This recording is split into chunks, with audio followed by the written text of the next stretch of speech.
Glória a Deus, aleluia. Meu irmão, pode se sentar. Vamos fazer uma oração? Senhor Jesus, nós te agradecemos, Pai, pela tua graça. Nós te agradecemos, Senhor, pela tua bondade, pela tua misericórdia, Senhor. Nós pedimos que nesse momento, Pai, o Senhor venha sobre nós com teu amor, com tua graça, Pai, e que teu Espírito Santo, Deus, ele venha agir em nossos corações. Espírito Santo de Deus, eu te peço, derrama, Pai, sobre cada um aqui, Pai, derrama sobre nós, Pai, um espírito de entendimento, Senhor. Que a nossa mente, Deus, ela possa se conectar contigo, meu Pai. Deus, que nós possamos ouvir a tua palavra, Deus, e recebê-la em nosso coração, através do teu Espírito. Que os nossos problemas, que as nossas lutas, que as preocupações, Pai, que o mundo fique para trás. Que aqui, Deus, nós estejamos com o coração aberto e com solo fértil para receber a tua palavra. É o que eu te peço em nome de Jesus. Amém. Meu irmão, eu te convido para abrir a sua Bíblia em Eclesiastes, no capítulo 6, no versículo 7 ao versículo 9. A minha versão aqui que eu uso é a NVT. E você pode abrir aí, Eclesiastes, capítulo 6, versículo 7 ao versículo 9. Coloca para a gente aí, Davi. Vamos ler então, a partir do versículo 7. Todos passam a vida se esforçando para ter o que comer, mas nunca parece suficiente. Versículo 8. Será então que o sábio tem alguma vantagem sobre o tolo? O pobre ganha algo por saber agir diante dos outros? Versículo 9. Aproveite o que você tem, em vez de desejar o que não tem. Querer cada vez mais não faz sentido. É como correr atrás do vento. Sabe, esses dias, eu estava conversando com a minha esposa, a Evelyn, minha esposa, e ela olhou para mim e fez uma pergunta. Meu amor, se você fosse morrer hoje, e você pudesse escolher um dia da sua vida para reviver como seu último dia, qual dia você escolheria? Bom, eu comecei a pensar, né? Eu pensei, querendo agradar, né? Acho que é o nosso casamento. Não, mas realmente foi um dia muito bom. Nosso casamento, ou eu pensei, talvez uma viagem que eu fiz com minha mãe. E sabe, eu pensei muito. Aquela pergunta simples, eu acabei pensando demais. E eu cheguei à conclusão de que se eu fosse viver um último dia na Terra, eu gostaria que fosse o melhor dia da minha vida.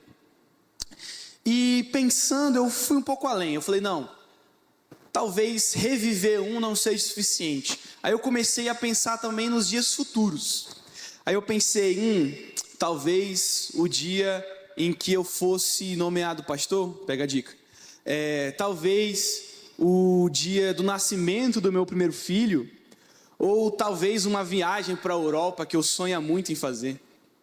E sabe, essa pergunta despretensiosa dela, ela realmente me deixou muito pensativo.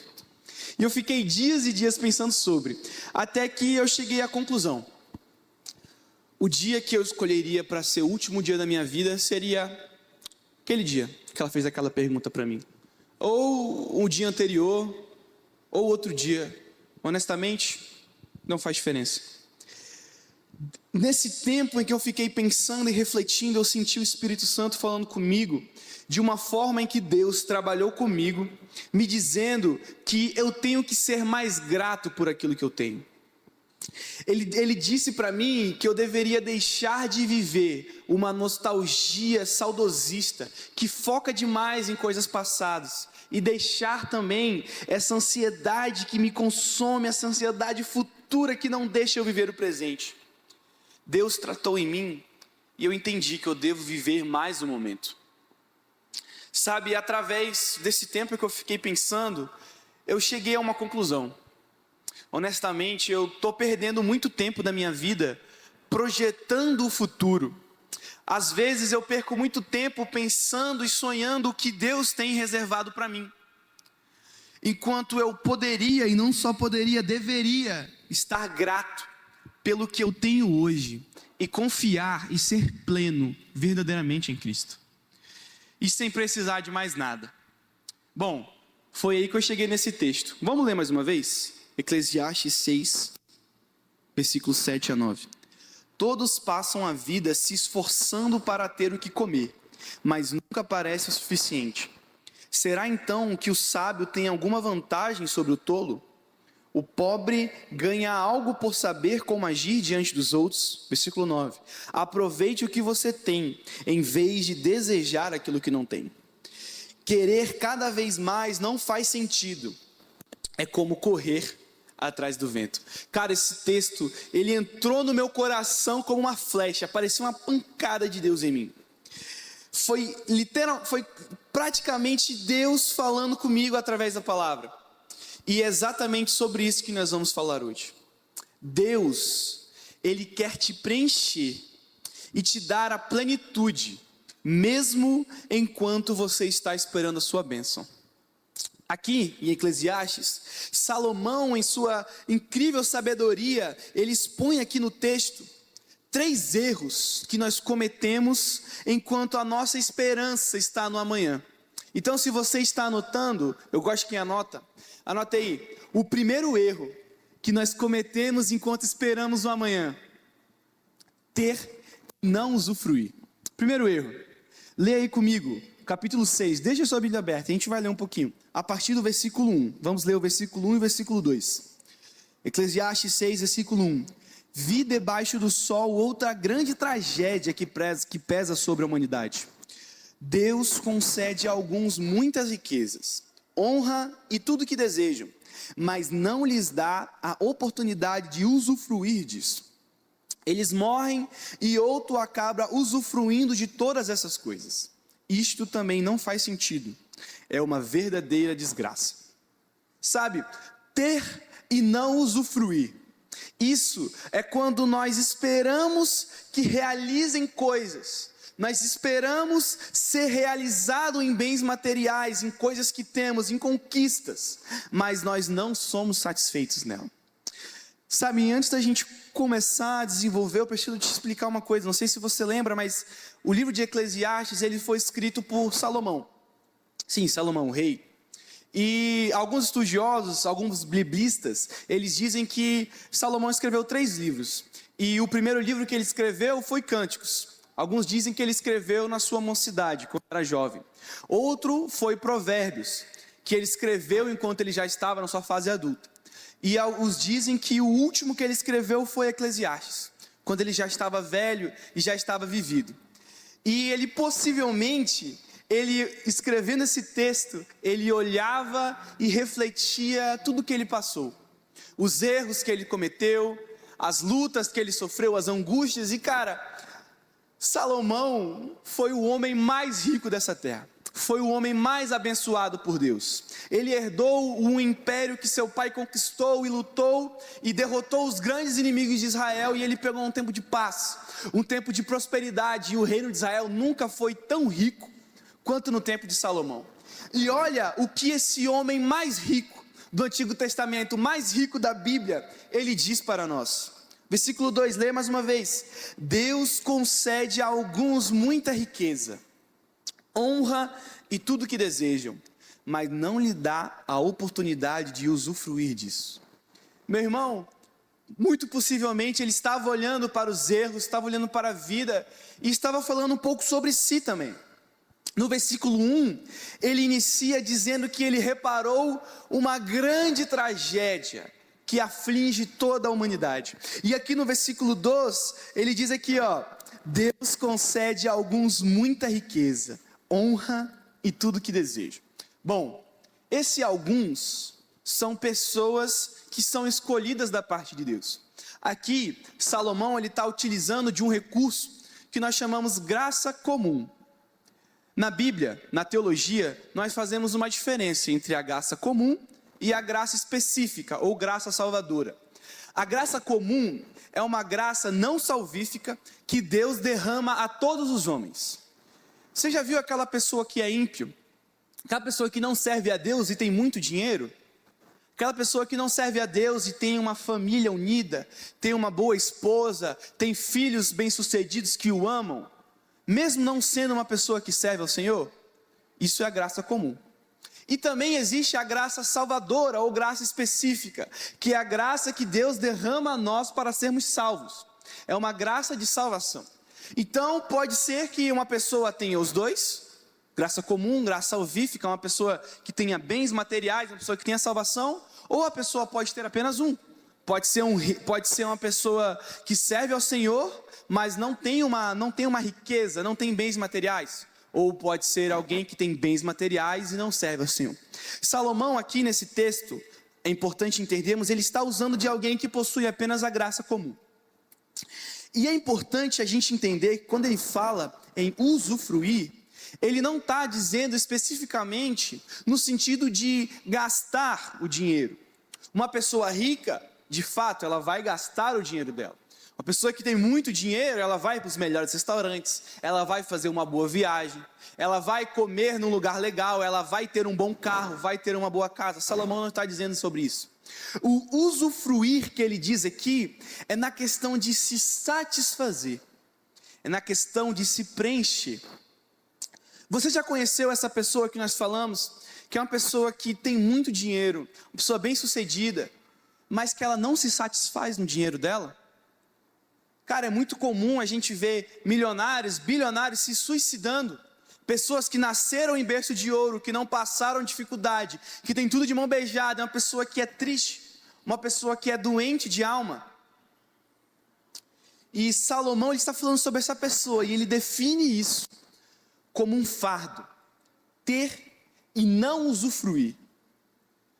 O dinheiro, os bens materiais, eles não ocupam um lugar de satisfação na vida da pessoa.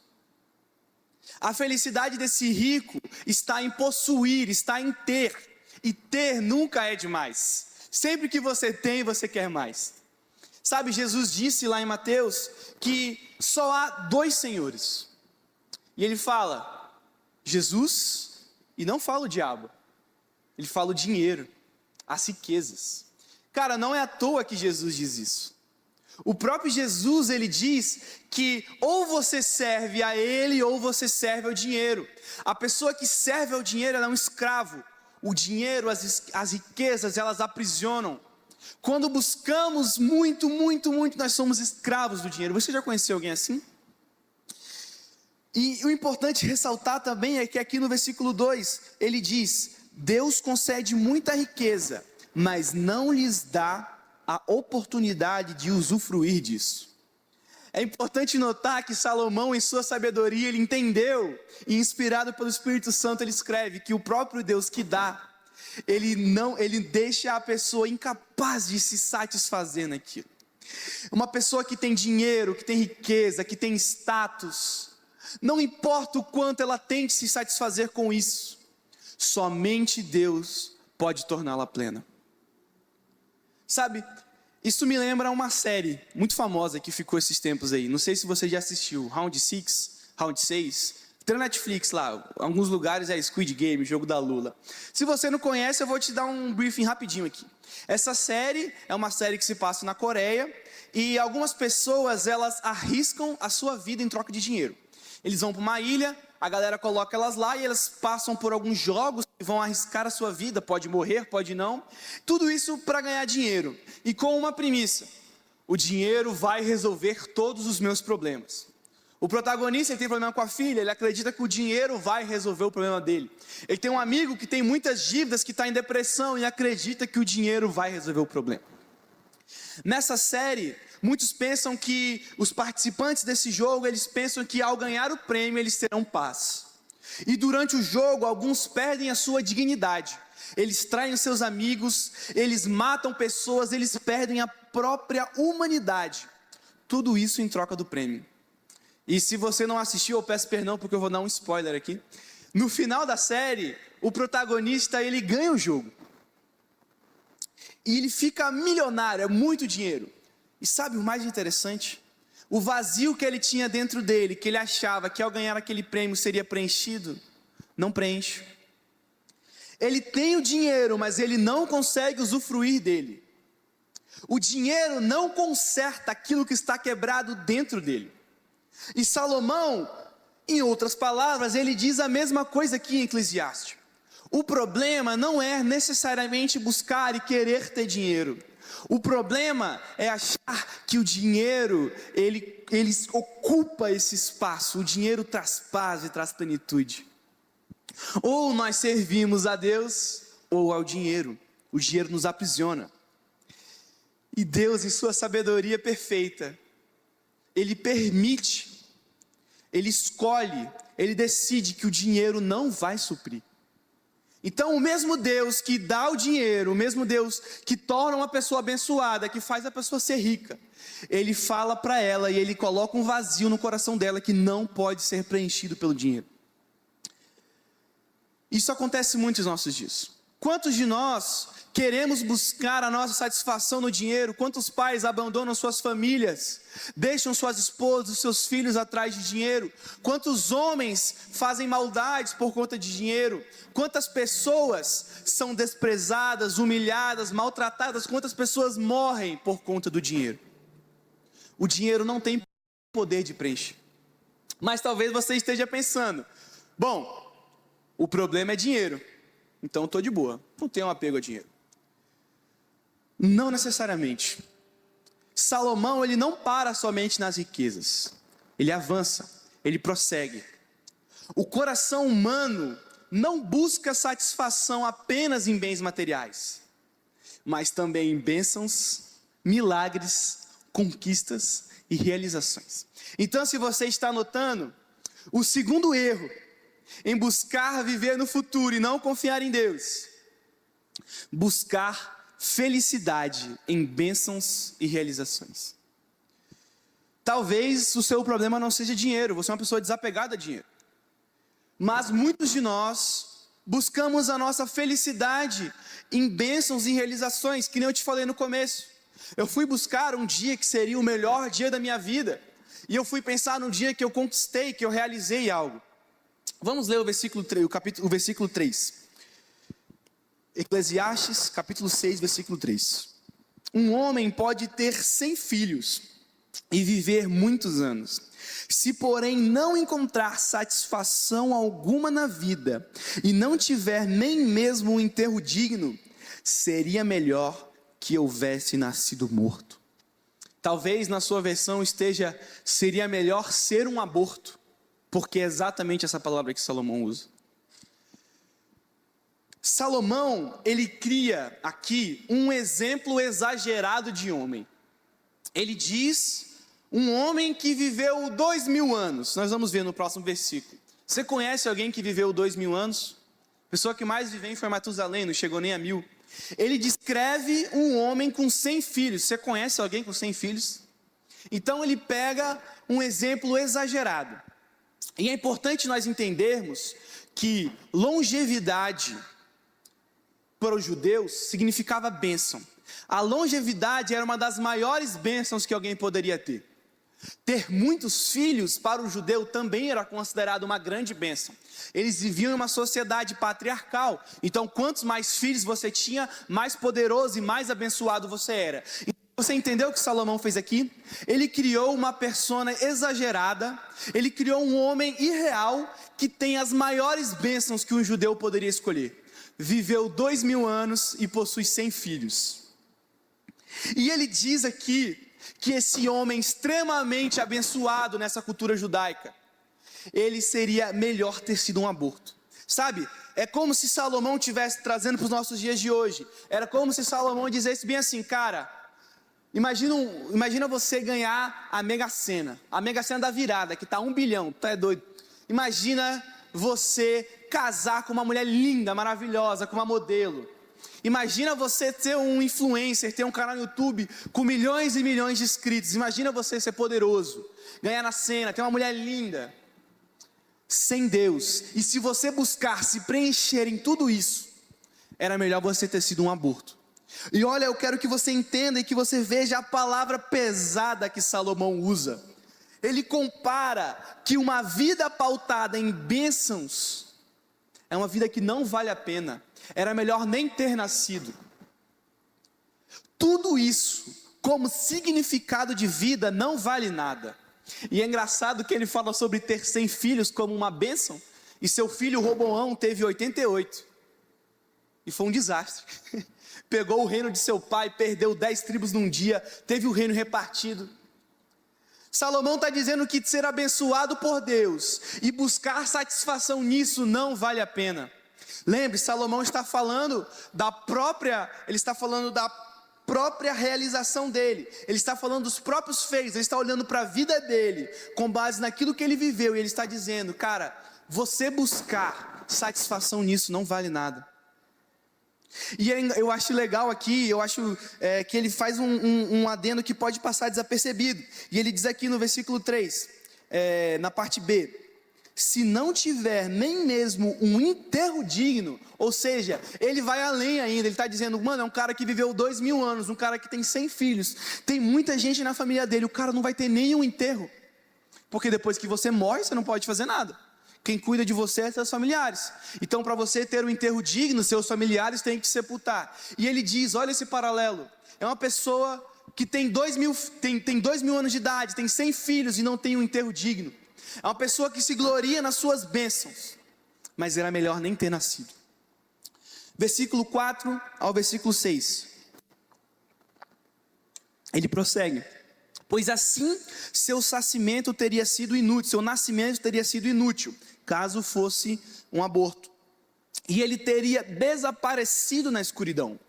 Não teria recebido sequer um nome, e jamais teria visto o sol. Nem saberia da sua existência, e no entanto, teria desfrutado mais paz, que se houvesse crescido e se tornado um homem infeliz. Olha o paralelo que ele faz, olha a linguagem pesada, a linguagem profunda que ele usa. Você se vangloriar, você ter uma vida baseada e pautada em bênçãos, não é nada. As duas maiores bênçãos judaicas, se isso for o que motiva a sua vida, se isso for aonde você procura preenchimento, plenitude, satisfação, era melhor você nem ter nascido. Sabe, eu te pergunto, por que você veio para esse culto hoje? Esses nossos cultos de terça, ele tem esse caráter de campanha, e vou lá fazer uma oração e vou pedir algo a Deus. Por que você veio aqui hoje? Você veio procurar uma bênção? Um milagre? Uma aprovação no concurso? Sua saúde física de alguém? Por que iniciamos essa campanha? E quantos aqui que já fizeram campanha mais de uma vez, estão em campanha, sofrem porque não recebem a resposta de Deus? Quantos de nós, e eu faço muito isso, quantos de nós depositamos as nossas esperanças em um milagre? Quantas vezes eu julguei que eu só seria feliz se Deus me abençoasse? Quantas vezes eu achei que eu só teria paz, eu só teria alegria se Deus respondesse a minha oração? Será que você também não está se sentindo assim hoje? E se eu me sinto assim, e se eu estou nessa condição de achar que somente se Deus me abençoar eu serei feliz, talvez isso nem seja um pensamento racional, um pensamento que você verbaliza, algo que está estabelecido na sua mente, mas talvez seja algo no seu subconsciente, algo que você pensa, cara, se isso aqui não der certo, lascou. Mano, se Deus não responder essa oração, se Deus não me dá saúde, se Deus não dá saúde para o meu pai, se Deus não dá saúde para minha mãe, se Deus não dá saúde para o meu marido, para o meu filho, meu Deus, estou lascado. Às vezes é um pensamento lá dentro do nosso subconsciente, mas se isso está acontecendo comigo, isso é tentar colocar a minha bênção no lugar de Cristo. É achar que a minha bênção vai suprir o vazio que somente Cristo pode cumprir. E ele continua no versículo 7: todos passam a vida se esforçando para ter o que comer, mas nunca parece suficiente.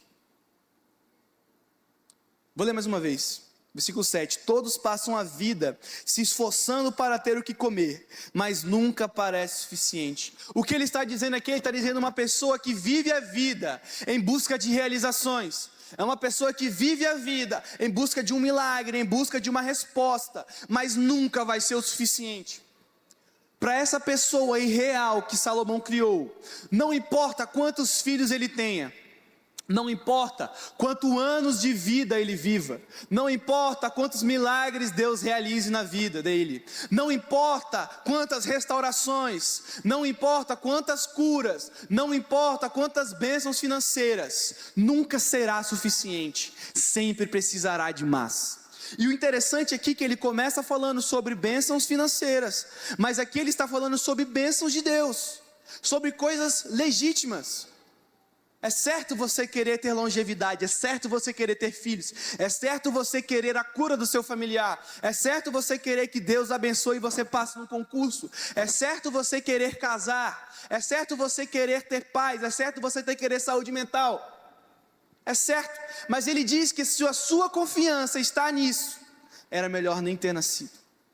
Sabe quantas vezes nós vivemos nesse ciclo de insatisfação, onde nós sempre buscamos um milagre e uma bênção que nós ainda não temos? Quantas campanhas você já iniciou aqui na igreja? Quantas respostas Deus já te deu? E passando 2 dias, passando 1 dia, passando 1 hora, você já estava em busca de outro milagre? Por que que isso sempre parece ser insuficiente? E se eu vivo nesse ciclo, eu sou como esse homem de Salomão. E Salomão diz isso no versículo 7, que todo o trabalho do homem é pouco. Ele sempre quer mais, sempre tem mais fome, toda a bênção é pouco, sempre quer mais.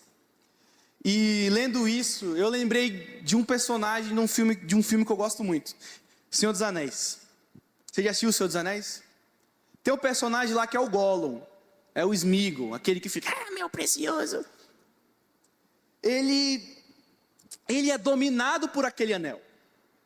A vida do Gollum, ela gira em torno disso e ele deseja o anel.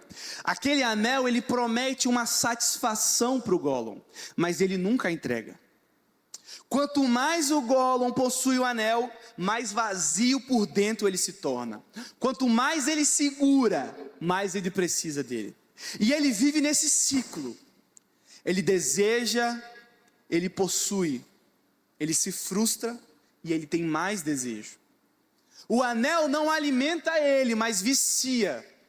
O anel não sustenta, mas escraviza. Ele não sacia, ele apenas aumenta o seu apetite. E o mais trágico é que o Gollum não consegue imaginar a vida dele sem o anel. Mais um spoiler, no final ele morre querendo buscar o anel. Estou cheio dos spoilers hoje. E cara, é mais ou menos isso que Salomão está querendo dizer para você hoje. O anel é como as bênçãos. Nós queremos tanto, nós fazemos elas ocuparem um lugar central em nossa vida. Eu preciso desse casamento, eu preciso dessa cura, eu preciso desse dinheiro, eu preciso desse concurso, eu preciso dessa saúde, eu preciso da minha saúde física, preciso da minha saúde psicológica, preciso ter minha mãe comigo, preciso ter minha esposa comigo, prefiro que o meu filho se cure. E nós estamos colocando esse ídolo dentro do nosso coração. Sabe, o problema não é você trabalhar para querer mais dinheiro. O problema não é você orar e pedir e clamar a Deus o seu milagre. Não, esse não é um problema. Se você se ofendeu com o que eu disse, perdão. Não há problema em você criar uma campanha e você fazer um voto com Deus, um compromisso com Deus. O problema é quando nós caracterizamos esse milagre, quando nós colocamos essa bênção no lugar de Deus. Quando achamos que só seremos completos e plenamente satisfeitos quando recebemos essa bênção. É quando toda a nossa vida gira em torno daquilo que nós achamos que vai nos satisfazer. Sabe, quando nós fazemos dessas bênçãos ou milagres o centro da nossa esperança, nós entramos nesse mesmo ciclo do Gollum. Nós oramos, nós recebemos, eu até me alegro por um tempo, mas logo depois já estou vazio, porque para mim não é Cristo, para mim é milagre. Para mim não é restauração divina, para mim é bênção. Sabe, aqui no versículo 7, ele diz que todos buscam comer, todos passam a vida querendo comer, mas nunca parece suficiente. O coração humano, ele foi criado para Deus. E tudo que nós tentamos colocar no lugar dele não preenche, apenas aumenta a nossa fome. E Deus, Ele não quer apenas te abençoar com algo físico ou material. Ele quer ter seu coração em plenitude. Então, se você está anotando, anota: terceiro erro em confiar no futuro e não em Deus, é que nós perdemos o presente enquanto buscamos o futuro. Vamos ler o versículo 9? Aproveite o que você tem, em vez de desejar o que não tem. Querer cada vez mais não faz sentido, é como correr atrás do vento. Sabe, Salomão está dizendo aqui que ao buscar as coisas futuras, ao almejar, a colocar o meu foco, o meu esforço em coisas que ainda vão acontecer, nós acabamos perdendo as coisas do presente. Salomão, ele conclui aqui esse raciocínio brilhante, baseado na sabedoria que Deus deu para ele, baseado na vida que ele viveu, que ao invés de buscar mais, nós devemos aproveitar o que já temos. Sabe, eu não estou dizendo para você que você tem que parar de buscar algo melhor. Eu não estou dizendo para você que você tem que estagnar e falar: não, esse salário eu vou ficar com ele pro resto da minha vida. Não estou dizendo para você se contentar com a sua doença. Não estou dizendo isso. Eu estou dizendo para você que é errado colocar as suas expectativas. Quando eu coloco as minhas expectativas, o meu foco, quando eu coloco todo o meu esforço em coisas futuras, eu deixo de contemplar e receber aquilo que está perto. Sabe, às vezes eu estava conversando com minha mãe esses dias, eu lembro de algumas orações que eu fiz para Deus que eu vivo hoje. Pastor Paulo vai entender aí. Cara, eu orei para Deus: Deus, eu quero tanto entrar na carreira de dev, eu quero tanto pegar meu primeiro emprego como programador, eu consegui, hoje sou programador. Eu orei: Deus, eu quero tanto casar com a Evelyn, glória a Deus, eu sou casado hoje. Meu Deus, eu quero tanto ter oportunidade de pregar, toca no coração do Juan, estou aqui hoje, graças a Deus. Quantas vezes nós fazemos orações em que nós estamos vivendo essas orações e nós não estamos percebendo? Eu vou dar um segundinho para você agora. Busca na sua memória uma oração que você fez e que você está vivendo hoje. É fácil lembrar. Uma cura que Deus te deu, um emprego que Deus deu, uma casa, um apartamento, um casamento. O que foi sua oração antes que você está vivendo hoje?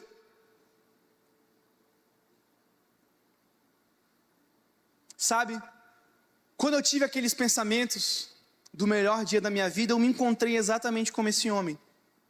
Eu estava querendo coisas, eu estava ansiando coisas futuras, e não estava sendo grato por aquilo que eu já tenho. Quanto Deus já fez em minha vida. Sabe, muitas vezes, nós depositamos nossas alegrias em coisas que queremos alcançar. Nós sonhamos em encontrar alguém para ser o nosso par. Depois disso, quantas vezes a gente vive nesse ciclo? Eu quero alguém para ser meu par. Beleza, encontrei. Aí a gente vive: não, agora eu preciso casar. Beleza, casei. Não, agora eu preciso melhorar a minha renda, preciso um emprego melhor, preciso um concurso. Não, consegui. Não, agora eu preciso ter filhos. Quando eu tiver filho vai ficar de boa. Aí tem filho. Não, eu preciso que meu filho cresça. Aí o filho cresce. Não, eu quero que o filho saia de casa. O filho sai de casa. Não, eu quero que o meu filho case. O filho casa. Não, eu quero que meu filho tenha filhos. Pronto, o filho nasceu. E aí? O que aconteceu? Você viveu a sua vida toda planejando, olhando para o futuro, e você deixou de aproveitar o presente. Nós, como seres humanos, nós somos insatisfeitos. Nós temos dificuldade em ser gratos e aproveitar aquilo que vivemos hoje. Quando nós vemos, a nossa vida passou diante dos nossos olhos e nós não aproveitamos o momento. Nós apenas depositamos as nossas esperanças e expectativas no futuro, e nós nos tornamos ingratos e infelizes com a nossa situação. Sabe, por que você... Eu gosto muito do fisiculturismo, apesar de não conseguir meter o shape, mas eu acho massa a galera do Mr. Olímpia lá, o Sibão, o Ramondino. Um fisiculturista, um halterofilista. Como é que você acha que o cara fica daquele tamanho? Você acha que ele fica sempre esperando e querendo a medalha, o troféu? Não, ele aproveita e ele gosta do processo, ele gosta de ir para academia e puxar ferro, né, meu sogro? Meu sogro gosta. Ele gosta de tomar creatina, tomar whey, ele gosta dessa vida regrada. Um maratonista, como você acha que um maratonista chega ao pódio? Né, Juan? Juan é nosso maratonista aqui. Está correndo muito. Como você acha que ele ganha uma medalha numa Olimpíada? Você acha que ele fica apenas visualizando a medalha? Não. Ele aproveita, ele gosta da adrenalina, ele gosta do barato da corrida, né, que a gente fala. Ele gosta de sentir ofegante, ele gosta de superar os limites. Sabe, eu lembro daquele meme que viralizou aquele tempo. E ele faz total sentido. A verdadeira jornada são os amigos que fazemos pelo caminho. Cara, isso me lembra o melhor filme de animação que já existiu. Kung Fu Panda. Sim. Tem uma cena em que o mestre Oogway está conversando com o Po. E o Po, é o dragão guerreiro, aquele panda lá que luta Kung Fu, você já assistiu esse filme, né? Ele está indeciso se ele vai ser mesmo o dragão guerreiro. Ele olha para quem ele era, ele fazia macarrão com o pai dele, e ele olha para todo mundo dizendo que ele vai ser o dragão guerreiro. E ele tá aflito pelo que ele passou, ele não se vê sendo aquilo. E ele olha para o futuro, fica incerto, não sabe o que vai acontecer. E o mestre Hugo, em toda a sua sabedoria, ele olha para ele e diz: o ontem é história, o amanhã é mistério, mas o hoje é uma dádiva. Por isso que se chama presente. Olha, deu até glória a Deus, é boa mesmo. Viu como é uma sabedoria intrínseca do ser humano. Nós devemos aproveitar a nossa vida hoje. O passado é história, o futuro é incerto, mas o hoje é uma dádiva, é um presente de Deus. Jesus Cristo, ele morreu naquela cruz para que você tenha plenitude hoje, mesmo que você não alcance os seus objetivos, mesmo que você não consiga aquela cura, mesmo que você não passe no concurso, mesmo que você não case, mesmo que seu filho, sua mãe, seu marido não seja curado. Deus, Ele não quer apenas que a sua oração seja respondida. Deus quer te trazer paz, plenitude, alegria. Deus quer que você se satisfaça nele. Muitas vezes nós oramos por cura e Deus nos responde com morte. Muitas vezes nós fazemos um pedido, fazemos uma pergunta e recebemos silêncio. Muitas vezes nós esperamos ouvir um sim, mas recebemos um não.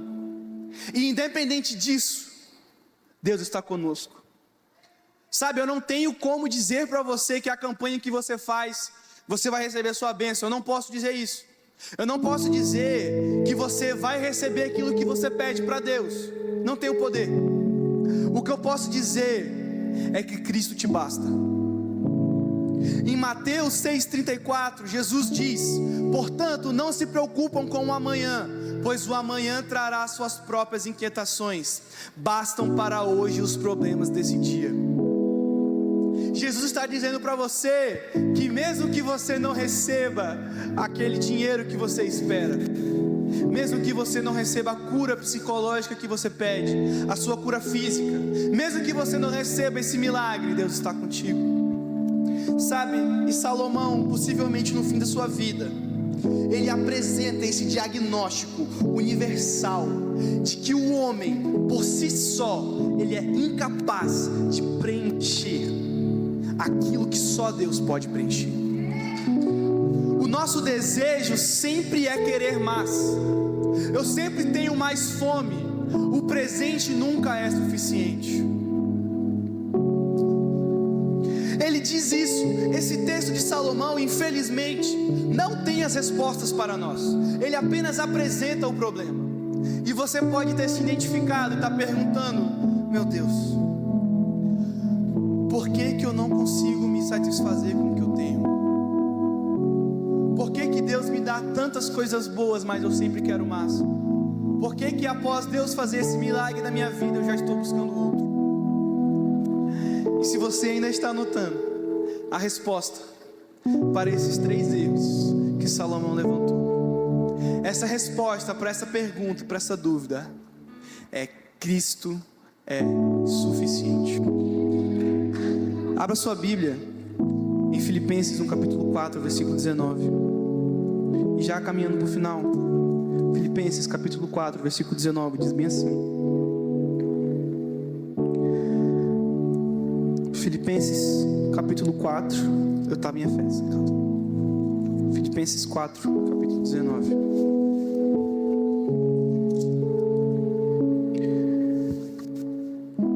esse mesmo Deus que cuida de mim lhe suprirá todas as necessidades por meio das riquezas gloriosas que nos foram dadas em Cristo Jesus. Olha o que Paulo está dizendo para nós. Vou ler mais uma vez. Esse mesmo Deus que cuida de mim, que cuida de Paulo, em tudo que ele passou, lhe suprirá em todas as necessidades por meio das riquezas gloriosas que nos foram dadas em Cristo Jesus. Eu não posso afirmar que a sua bênção vai chegar, mas eu posso afirmar com base na palavra que Deus, que Cristo já supriu tudo aquilo que você precisa. Aquilo que você necessita para viver, Cristo vai suprir. Aquele seu milagre, Cristo vai suprir. Não sei se Ele vai te dar, mas Ele já supriu. E Ele supriu não te entregando aquilo que você pede, não te entregando aquilo que você quer, aquilo que seu coração corrompido almeja.